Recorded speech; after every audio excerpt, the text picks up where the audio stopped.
The Lord be with you. And with your spirit. A reading from the Holy Gospel according to Matthew. Glory to you, Lord.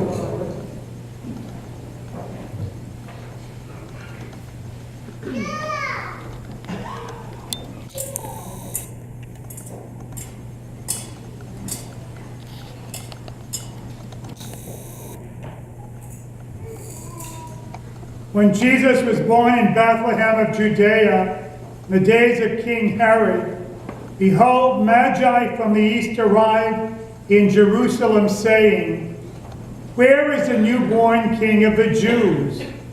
We saw his star at its rising, and have come to do him homage." When King Herod heard this, he was greatly troubled, and all Jerusalem with him. Assembling all the chief priests and the scribes of the people, he inquired of them where the Christ was to be born.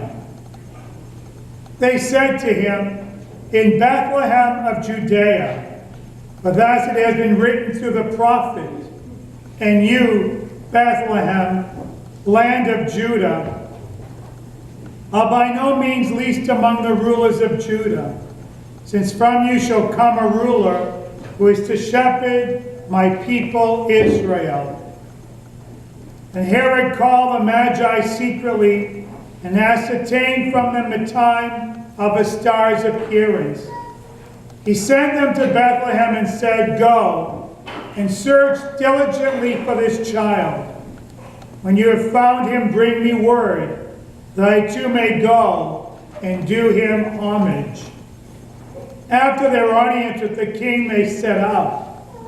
And behold, the star that they had seen at its rising preceded them until it came and stopped over the place where the child was.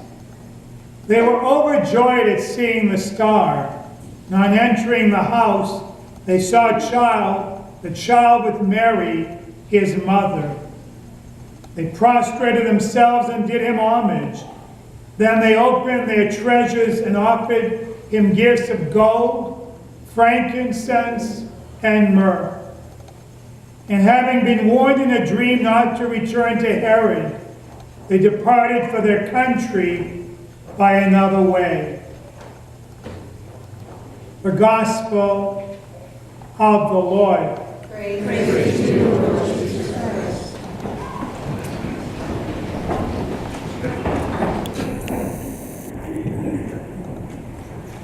In recent years, we've come to know that Christianity can be a dangerous way of life.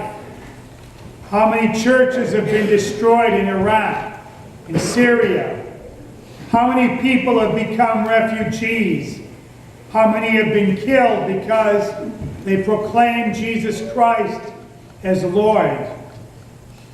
In the days of Jesus, there was a similar occurrence. There were 3 Herods, senior, junior, and then later on the grandson, who would all play a pivotal role in the life of Jesus. Today we speak of the older one, the grandfather, so to speak, who at the time was ruler of Bethlehem and of all Jerusalem. He was a foreign element coming into this nation. He was feared. He had had 2 of his sons killed because they disagreed with him. He had had over 200 to 300 other people assassinated because he was paranoid. If anybody disagreed with him, anyone contradicted him, that was their fate. So today we have the story of remarkable men. We're not sure how many there were. We know they brought 3 gifts. That's what Matthew tells us. They may have been more than 3. We're not sure. And they were obviously very well-educated men. Had they not been well-educated or well-known or well-placed in life, Herod would not have met with them. He wouldn't have wasted his time. But he gave them an audience. And during the audience, he asked them how they knew who this king was. And they quote the scriptures. Even though they were not Jewish, they knew the Jewish scriptures. That's a remarkable thing. So we learn about these men is that they had a great thirst for knowledge, and they had a great thirst for truth. They were willing to risk. Because when you think of it, these men weren't just 3 or 4 individuals who took a trip. In those days, when you left from a foreign nation, according to history, it was Persia. It would have taken them weeks, perhaps months, to arrive in Bethlehem. They more than likely did not come alone. They may have brought a series of servants, along with camels and dromedaries. They must have had crates of food and a lot of supplies, drinking supplies. And they took a heavy risk. And when they arrived, they immediately went to see Herod, and they may have seen that this guy was a bit paranoid. Maybe the way he questioned them. Even though he said, well, I too want to go worship him, they weren't too sure about what he was saying. And the important thing here is that these men, not only do they seek truth and knowledge, they have great humility.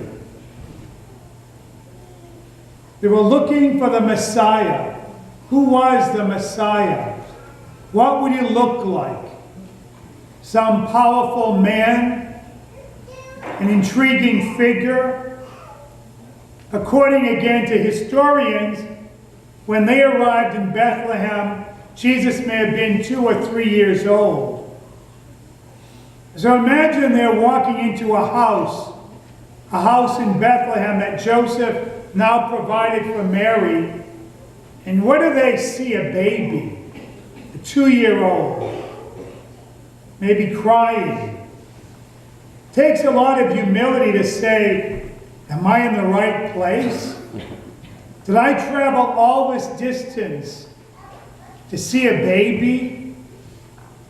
Talk about humility. See, in our age, we're far too sophisticated. Knowledge can blind us.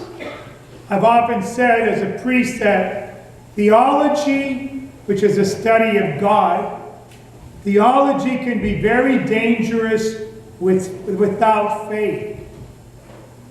And so it is for these men. Had they not had faith, had they not been determined to seek the truth, to discover the real knowledge, they could have been very disappointed. What is this? Is this for real?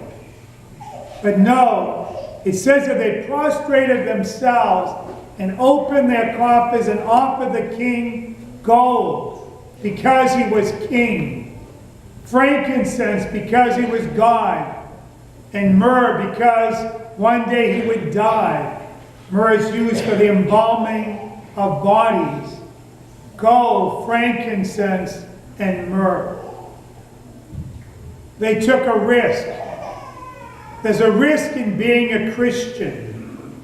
There's a risk in seeking the truth. We've never taken a lot of risks here in America, in the Western world. It's been pretty easy up to now to be a Christian. This last Friday I was skiing with Father Mo La Rochelle, who succeeded me at St. Marie's. And for those of you who don't know, St. Marie's is the largest church building in Manchester, perhaps in southern New Hampshire. It's a beautiful building. As you go through 293, there's usually lights on it at night, and it's just a spectacular building. But if you remember, right before Christmas, there was a report that ISIS was targeting various churches in all the 50 states.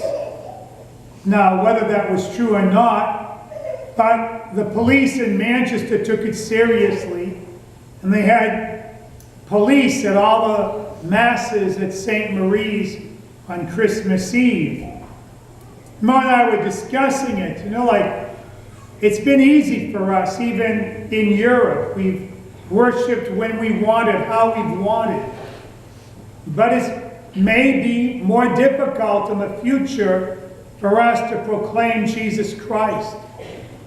And like the Magi, are we willing to risk?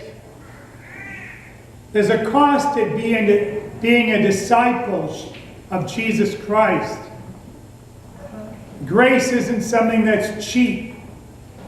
It costs something to become a disciple of Christ. It says in the end, after having been warned in a dream not to return to Herod, they departed for their country by another way. They could have been killed because of what they did.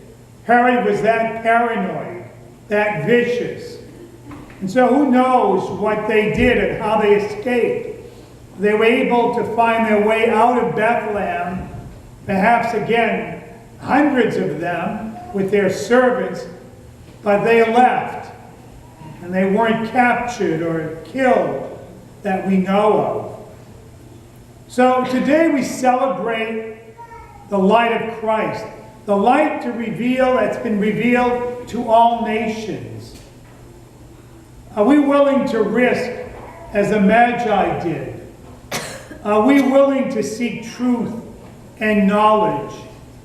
Are we humble enough to say, Lord Jesus, I love you, I adore you, I worship you.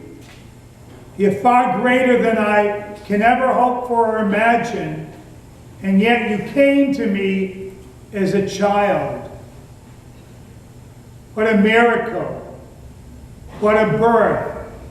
What a feast we celebrate during these days of Christmas. Just end with this thought.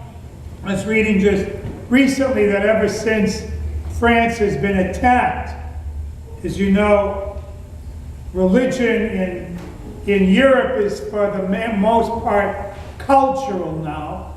There are very few people who practice, maybe 3%, 4%.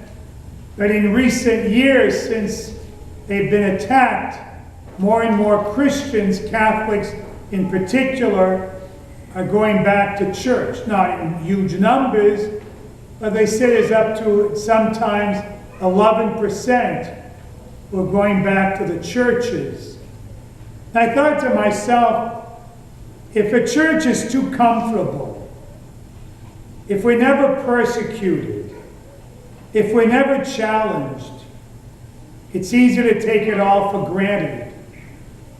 But when things begin to be taken away from us, when our faith is challenged, when we have to separate, as we say, the men from the boys, perhaps that's when we take our faith seriously and begin to understand the serious journey that the Magi took so many years ago. In the end, however, it was well worth it.